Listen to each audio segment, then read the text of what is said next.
আমি একটি medical college থেকে পড়াশোনা করেছি এবং আমি মহিলাদের বেবি হওয়ার কাজগুলি দেখাশোনা করতাম এবং এখন আমার বিয়ের বয়সও হয়ে গেছে। আমার বাবা মায়ের কাছ থেকে বিয়ের জন্য অনেক চাপ আসছিল। আমি এই হাসপাতালে কাজ করছি গত 2 বছর ধরে। কিছুদিন পরে আমার বিয়ে, কিন্তু আমি এখন যার সাথে বিয়ে করছি তাকে করতে আমি চাইনি। আমার বাবা মা আমাদেরকে লেখাপড়া করে ডাক্তার বানিয়েছে, এখন তারা বলছেন আমাদের ইচ্ছামত বিয়ে করতে হবে। যখন আমি ফোনে ব্যস্ত ছিলাম তখন আমি একটা খবর পেলাম। আমার সাথে থাকা একজন ডাক্তার আমাকে ডেকে বললেন যে রাতে এক মহিলার সন্তান হয়েছে। তোমার রাতের ডিউটি ছিল না, অনেক অদ্ভুত সমস্যা দেখা দিয়েছে। আমি বললাম কি সমস্যা? তখন তিনি বললেন রাতে একজন মহিলা এসেছিলেন, তিনি একটি সন্তানের মা হতে চলেছেন। তার সন্তান খুবই দুর্বল ছিল। আমি নিজের চোখে দেখেছি যে তার সন্তান শীঘ্রই এই পৃথিবীতে আসতে চলেছিল, কিন্তু আমরা শিশুটির এই পৃথিবীতে নিয়ে সাথে সাথেই জানি না শিশুটি কোথায় নিখোঁজ হয়ে গেল আর সে কোথায় কেউ জানে না। কিন্তু কেউ বলছেন তার সন্তান তার স্বামীর নয়, বরং সে ছিল অন্যের সন্তান। সেজন্য সে সন্তানকে এই পৃথিবীতে আনতে চায়নি। হয়তো ঈশ্বর সেই শিশুটিকে তার শরীর থেকে উধাও করে দিয়েছেন। সেই শিশুটি কোনো পশুর শরীরে চলে গেছে। মহিলাটি যখন থেকে একথা শুনল তখন থেকেই সে পাগল হয়ে গেছে আর তার পরিবারের লোকজন তাকে এখান থেকে তুলে নিয়ে গেছে। আমি বললাম এটা কি করে সম্ভব?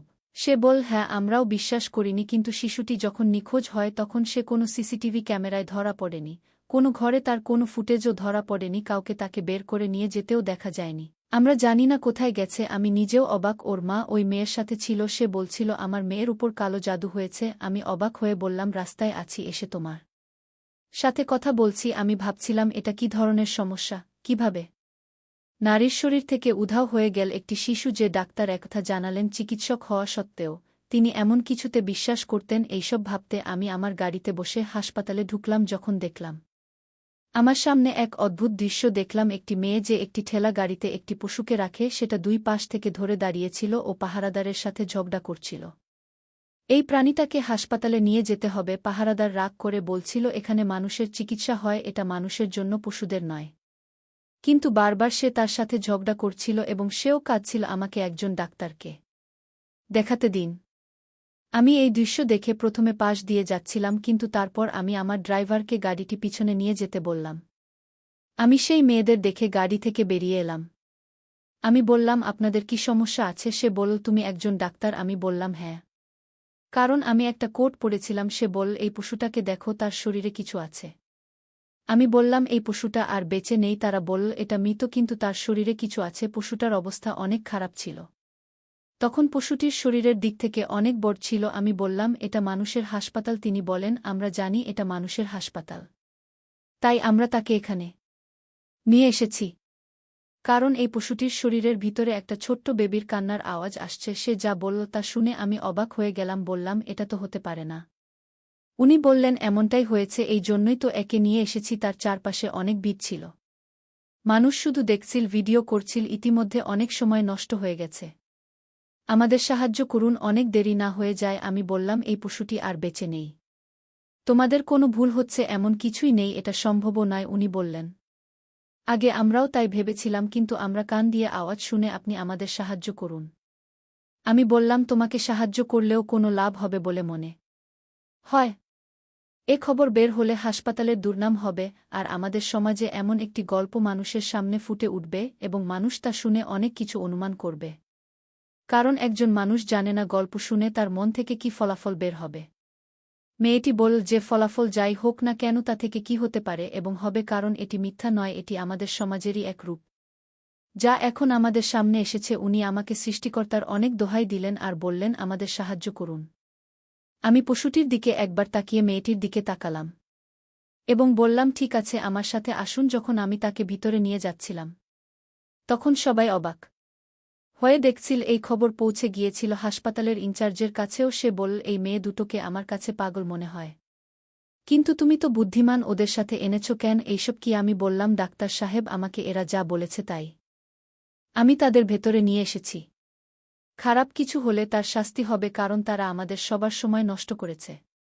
কিন্তু যদি সত্যিই এমন হয় তবে আমাদের দায়িত্ব নিজের চোখ ও হাতে এ সমস্যার সমাধান করা। আমি যখন এখানে দায়িত্বে থাকা ডাক্তারকে বিষয়টি জানাই তখন এখানকার ইনচার্জ বললেন আমাদের সবারই সময় নষ্ট হয়েছে। সেও অবাক হল। সে বলল এই মেয়ে দুটোকে আমার বোকা মনে হচ্ছে?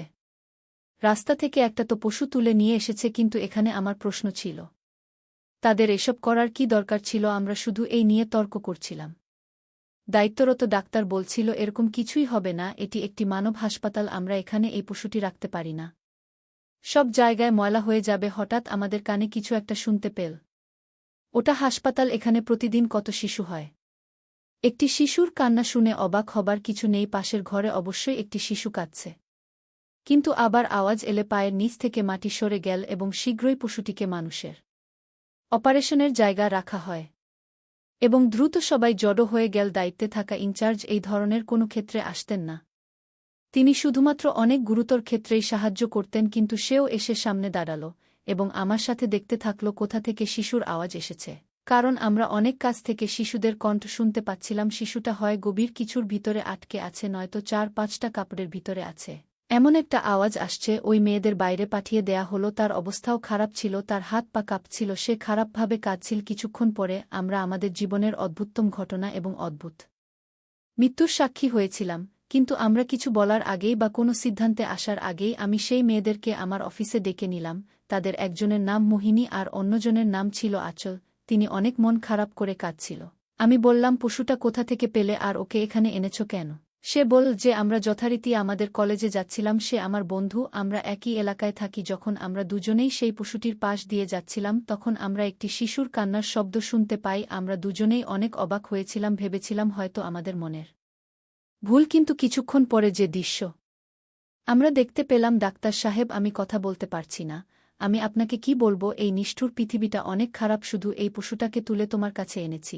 আমি বললাম, আর তুমি কি জানো? তাই সে বলল, এটা বলতে চায় না, কিন্তু আমি এর চেয়েও বেশি জানি। আসলে আমি জানি এসব কে করেছে। এটা শুনে হতবাক হয়ে গেলাম। বললাম, কে করেছে এসব? তাই সে বলল, আমার এক বৌদি আছে, সে আমাদের থেকে আলাদা থাকে, আমরা একই বাড়িতে থাকি, কিন্তু ঝগড়াঝাঁটির কারণে আমাদের মধ্যে একটি প্রাচীর তৈরি হয়েছে।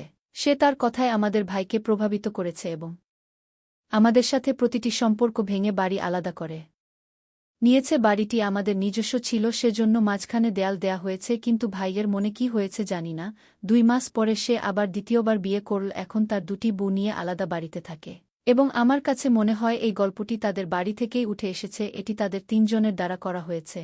আমি বললাম, আপনি কি নিশ্চিত? তিনি হ্যাঁ বললেন, কারণ এই পশুটি সেখানেই পড়ে থাকত। আমার এক বৌদি একটি সন্তানের জন্ম দিতে চলেছিল, তারা আমাদের কিছু বলেনি, তবে বাড়িটি এত কাছে যে তার মধ্যে কেবল একটি প্রাচীর রয়েছে, তাই আমরা তাদের কথোপকথন শুনতে পেতাম। আমি বললাম, তাহলে তোমাকে আমার সাথে কোথাও যেতে হবে। আমি ডাক্তার ছিলাম, আমার কাজ শেষ, কিন্তু আমি এই ঘটনার শেষ অবধি যেতে চেয়েছিলাম, কারণ এই ঘটনাটি কোনো স্বাভাবিক ঘটনা ছিল না। আমি জানতে চাইছিলাম এমন মানুষও কি এই পৃথিবীতে থাকে। আমি তাদের দুজনকে আমার গাড়িতে বসিয়ে তাদের বাড়ির দিকে রওনা দিলাম। তার বাড়ি বেশি দূরে নয়, কিন্তু আমরা জানতে আটকা পড়েছিলাম। পথে মেয়েটিকে জিজ্ঞেস করলাম, আপনার 2 বৌদি কেমন মহিলা? সে বল, দুজনেই নিজ জায়গায় অদ্ভুত। প্রথম বৌদির নাম আলপনা, সে শুধু আমার ভাইকে নিয়ে আলাদা হতে চাইত, আর সে এটা একবারও ভাবেনি আমাদের ভাই ছাড়া আর কেউ নেই। আমি সকালে কলেজে যাই, সন্ধ্যায় টিউশনি করি, মা বাড়িতে কাপড় সেলাই করে, আর এভাবেই আমরা বেঁচে থাকি। আমি বললাম, তোমার ভাই তোমাদের জন্য কিছুই করে না? সে বলল যে মাঝে মাঝে একটু টাকা ধরিয়ে দিয়ে যায়, কিন্তু সেই টাকা দিয়ে আমাদের চলে না। সেও তার বউয়ের কাছ থেকে গোপনে টাকা দেয়। বৌদি কখনো আমাদের সাথে কথা বলে না, উচ্চস্বরে কোনোদিনও কিছু বলেনি। সে শুধু ভাইয়ের কান বড় করত, নিজেকে দুঃখী রাখত এবং বলতে থাকে যে আমি আলাদা হতে চাই, একটা বাড়ি চাই, এটা আমার অধিকার। অবশেষে ভাই রাজি হল, কিন্তু তারপর ভাই আবার বিয়ে করল। এই বিষয়ে বৌদির অনেক আফসোস হয়েছিল। আমরা রাতে ওর কান্না আর আওয়াজ শুনতাম। আমি বললাম, তোমার অন্য বৌদি কেমন মহিলা? তারপর সে বলতে থাকল, সে অনেক খারাপ মহিলা, প্রথম বৌদির জীবন খারাপ করে তুলেছে। সারাদিন সে একে অপরের সাথে ঝগড়া করে, আর আলপনা বৌদির সাথে পশুর মতো আচরণ করে।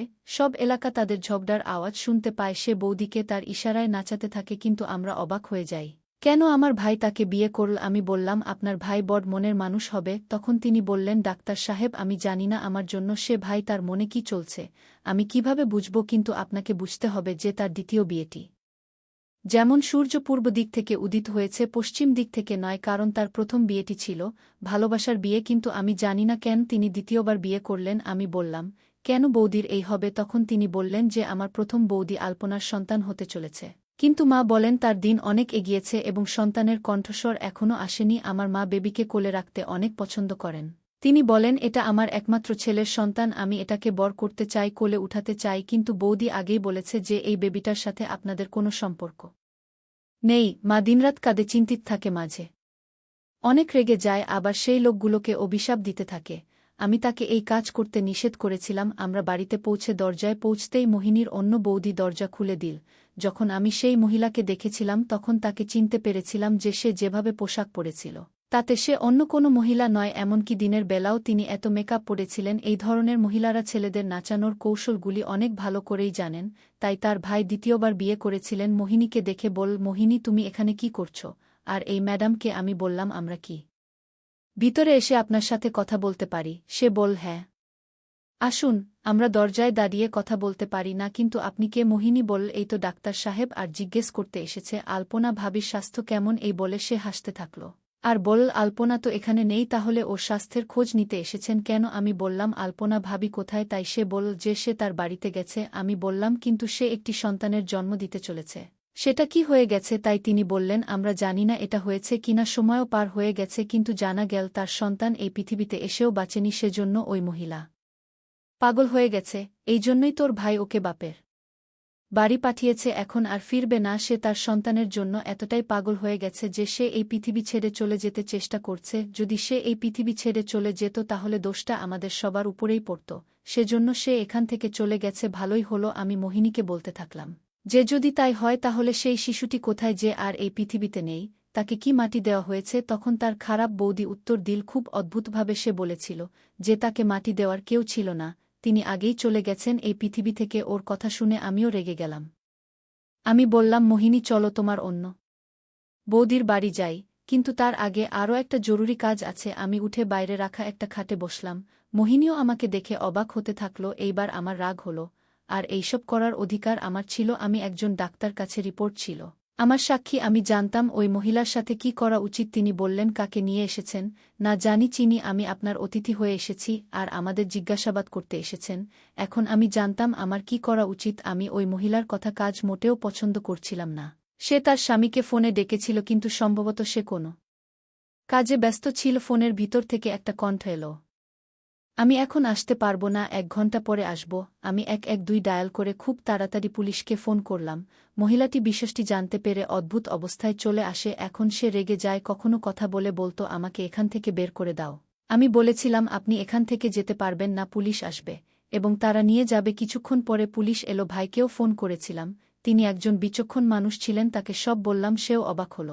এখন তিনি আমাদের সাথে ছিলেন। আমি পুলিশকে ওই মহিলাকে ধরতে বলেছিলাম, কারণ ওই মহিলা একটি শিশুকে চুরি করেছে এবং করার পরে সে তার সাথে একটি খারাপ খেলা খেলতে চেষ্টা করেছিল। সে একটি বড় অপরাধ করেছে। পুলিশের সাথে মহিলা পুলিশও ছিল। তারা বরখা নামের ওই নারীকে ধরে ফেলে। সে অনেক অনুনয় বিনয় করতে থাকল, আমাকে ছেড়ে দাও, আমি কিছু করিনি, আমার বিরুদ্ধে প্রমাণ কি? আপনাদের কাছে কি প্রমাণ আছে? আমি বললাম, আমাদের কাছে প্রমাণ আছে, কারণ আপনারা যেখানে বসে এই কাজ করেছেন সেখানে একটি খুঁটি ছিল এবং সেই খুঁটির উপরে একটি সিসিটিভি ক্যামেরাও ছিল, যা সামনে বসিয়েছেন হোটেল মালিকরা। তার কারণ ওখান থেকে তার হোটেলের রাস্তা গেছে। আপনি কিভাবে সেই ভয়ঙ্কর খেলাটি খেলেছেন এবং কিভাবে আপনি একটি নিরীহ জীবনকে ঝুঁকিতে ফেলেছেন, তার সব ফুটেজ সিসিটিভি ক্যামেরায় এসেছে। সে তার অপরাধ স্বীকার করে নেয় এবং তার স্বামীও সেখানে এসেছিল। সে বল, হ্যাঁ আমি এসব করেছি। আমার স্বামীর বড় বউ একটি সন্তানের জন্ম দিতে যাচ্ছিল। ডাক্তার তাকে বলেছিলেন যে তার একটি ছেলে হতে চলেছে। শিশুটি অনেক দুর্বল, তবে এই পৃথিবীতে সে আসবে। এই কারণে শিশুটি দুর্বল ছিল, কারণ আমি দিনরাত তার সাথে ঝগড়া করতাম আর সে সারাদিন কাঁদত, কারণ আমার স্বামী আমার বাবার কাছ থেকে অনেক ঋণ নিয়েছিল আর ফেরত দিতে না পেরে বাবা বললেন, তাহলে এই বাড়িটা আমাদের নামে করতে হবে। কিন্তু সে আমাদের সামনেই মিনতি করতে থাকে। আমি ইতিমধ্যে তাকে পছন্দ করতাম, সেজন্য আমি বলেছিলাম যে সে যদি আমাকে বিয়ে করে তার সাথে নিয়ে যায় তাহলে তার ঋণ মাফ হয়ে যাবে। তারপর আমি প্রথম বিয়ে করি, কিন্তু তো আমার সন্তান হয়নি। তাই আমার স্বামী আমাকে ছেড়ে চলে গেছে এবং আমার অনেক বয়স হয়ে গেছিল। তাই আমি একটি ছোট ছেলেকে বিয়ে করতে চেয়েছিলাম। আমি একে পছন্দ করি, তাই আমার বাবাকে তার সাথে আমাকে বিয়ে করাতে বলেছিলাম, আর যে টাকা নিয়েছিলেন তা মাফ করে দেন। ঠিক এইভাবে আমি ওর জীবনে এসেছি। মোহিনীর মাও এসেছিলেন। কোলাহল শুনে সে কথা শুনে অবাক হয়ে বলল, তুমি আমার ছেলের অসহায়ত্বের সুযোগ নিয়েছ, তুমি মোটেও ভালো করনি। তখন বরখা বলল, তুমি এত অসহায় নও, সে আমাদের কাছ থেকে টাকা নিলে কেন? আপনার ছেলে যদি এত বুদ্ধিমান হতো তাহলে সে কখনোই টাকা নিত না। আমি ছেলেটার দিকে তাকালাম, ওকে নিষ্পাপ মনে হচ্ছে, তিনি একজন অসহায় মানুষ বুঝতে পেরে বরখা বলেন, আলপনা আমার সাথে বেশি ঝগড়া করত, সে নিজেকে নিয়ে অনেক গর্বিত ছিল। তিনি বলতেন, আমার একটি সন্তান হতে চলেছে এবং আমি আমার স্বামীর কাছে প্রতিজ্ঞা করছি, আমি যখন একটি পুত্রের মা হব তখন আমার স্বামী কাছে ফিরে আসবে, আর তোমার এখনও কোনো সন্তান হয়নি, না প্রথম বিয়ে থেকে না তোমার দ্বিতীয় থেকে, কারণ তুমি খারাপ আর এটাই তোমার বরদোষ। আমি প্রথমে আমার প্রথম সন্তানের জন্ম দেব, তারপর দ্বিতীয়টিও, তারপর তৃতীয়টিও, এবং আমি দেখতে চাই যে সে তার প্রথম স্ত্রী এবং তার সন্তানদের মায়ের পক্ষ নিয়ে নাকি চুক্তিতে আসা কোনো মহিলার পক্ষে কথা বলে, কারণ সন্তান একটি খুব গুরুত্বপূর্ণ জিনিস। একটি মানুষ শুধুমাত্র সন্তানদের জন্য বিয়ে করে, সে নিজেকে নিয়ে অনেক গর্বিত ছিল। আমি তখন সিদ্ধান্ত নিয়েছিলাম যে তার সন্তানকে এভাবে স্মরণীয় করে রাখব। আমি তার সন্তান চুরি করেছি, তার অনেক সুন্দর ছিল, 1.5 কেজি। আমি তাকে একটা প্রাণীর শরীরের মধ্যে রাখলাম এবং সেই প্রাণীটির শরীরটা সুতো দিয়ে সেলাই করে দিলাম এবং পরে এলাকায় ছড়িয়ে পড়ে। শিশুটির জন্য সে পাগল হয়ে গেছে, তার সন্তান যার সাহায্যে সে আমার সাথে জিততে চেয়েছিল তাকে শেষ পরিণতি দিয়ে দিয়েছিলাম। আমি পশুর শরীরে সেই শিশুটিকে রেখে দিই এবং আমি সব এলাকায় এটি বিখ্যাত করে দেই যে তার নিজের কর্মের কারণে শরীর থেকে সন্তান উধাও হয়ে গেছে, আর সে কোনো পশুর শরীরে স্থির হয়ে গেছে। এই কথা শুনে ডাক্তারের কথা মনে পড়ল। আমার এত তাড়া ছিল যে তার সাথে কথাও বলতে পারছিলাম না, কিন্তু এখন বুঝলাম এটা মিথ্যা নয়, তিনি যা দেখেছেন তা বলেছেন। তবে তিনি অবশ্যই কিছুটা বোকা ছিলেন, কারণ কিভাবে শিশুটি হয় এছে তা তিনি খুঁজে পাননি। হাসপাতালের কিছু কর্মচারী বরখার সাথে বন্ধুত্বপূর্ণ ছিল। বরখার বাবার অনেক টাকা ছিল, তিনি যে কারও বিশ্বাস কিনতে পারতেন, আর সেটাই করেছেন তিনি। তার স্বামীও অবাক। বরখাকে পুলিশ তুলে নিয়ে যায়, কিন্তু মোহিনীর ভাই, তার মা এবং মোহিনী হাসপাতালে ফিরে আসেন। আমি বাকি ঘটনা হাসপাতালের লোকদের বলেছিলাম এবং তাদেরকে এই কেসটি পরিচালনা করেছে তা খুঁজে বের করতে বলেছিলাম এবং তাদের সবাইকে পুলিশের হাতে তুলে দিন। এরপর আমরা আলপনার বাড়িতে পৌঁছালে তার মা দরজা খুলে দেন আর বললেন, আপনারা তো সাংবাদিক, একটু আগে রিপোর্টার এসে আমাদের ভূত প্রশ্ন করছিলেন না, আমি আপনাদের ভিতরে আসতে দেব না। কিন্তু তারপর যখন তিনি মনোযোগ দিয়ে আমাদের দিকে তাকালেন, আমরা অবাক হয়ে গেলাম। রুমে ঢুকে দেখি সামনে শুয়ে আছে আলপনা, তার অবস্থা অনেক খারাপ। আমি দ্রুত এগিয়ে গেলাম, আমি পরীক্ষা করে দেখলাম তার অনেক জ্বর আছে, তিনি সবেমাত্র একটি সন্তানের জন্ম দিয়েছেন, এরপর এত বড় চাপ খেয়েছেন তিনি। সে বলল, আমি অনেক খারাপ, আমার সাথে অনেক খারাপ হয়েছে।